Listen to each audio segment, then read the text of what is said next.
यहीं पर प्रकाश अंबेडकर की भी बात कर लेते हैं। Let's get that breaking update because ultimatum जो दिया गया था 26 मार्च का प्रकाश अंबेडकर की तरफ से, जितनी एमवीए पार्टनर्स है वो सीट शेयरिंग जो टॉक्स है वो फिलहाल खत्म करिए, क्योंकि चुनाव सर पर है। बहुत सारी लिस्ट भी सामने आ चुकी हैं, बहुत सारी पार्टीज ने अपने जो नेता है वो भी अब जमीन पर उतार दिए, कैंपेनिंग शुरू हो चुकी है और अलायंस के ऊपर भी ब्रेकअप तो ऑलरेडी हो चुका है। अरुणिल, अगर इसके बारे में जानकारी आप दे सके तो, लेकिन सीट शेयरिंग की जो बातचीत है वो अभी तक खत्म होते हुए नजर नहीं आ रही। Prakash Ambedkar remains to be a big headache for the Maha Vikas Aghadi.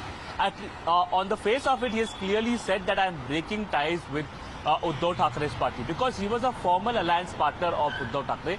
Via Uddhav Thackeray's party, he had come to join the Maha Vikas Aghadi. However, he has said that talks are not materializing with respect to Maha Vikas Aghadi leaders.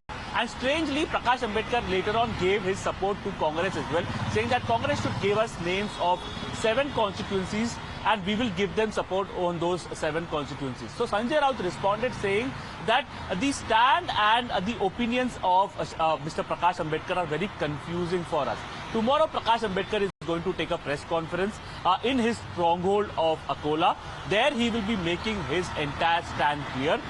It is most likely that Prakash Ambedkar is going to go solo. He is going to announce his individual candidates. He is not expected to go with the Maha Vikas Aghadi. However, the formal announcement is likely to be made tomorrow.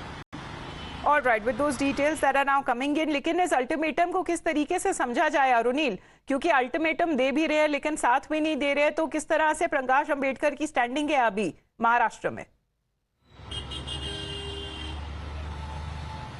Prakash Ambedkar, if one has to look at it, Amita, is very important for the Maha Vikas Aghadi. All the 3 parties accept to it. The reason for that is he has supporters of late Baba Saheb Ambedkar. He is the grandson of Baba Saheb Ambedkar, and they feel that the supporters of Baba Saheb Ambedkar basically go behind Prakash Ambedkar, and that those votes can be converted to the Maha Vikas Aghadi votes. And that is why, despite several demands that were put up by Prakash Ambedkar, the Maha Vikas Aghadi was confident that Sharad Pawar particularly, who shares at least he had mentioned that the MVA has 15 disputed seats where they are yet to decide, and if the seat sharing is not resolved, then VBA might announce its own Lok Sabha candidates. That was the ultimatum issued. However, Prakash Ambedkar also announced the breakup with his party, with the Uddhav Sena.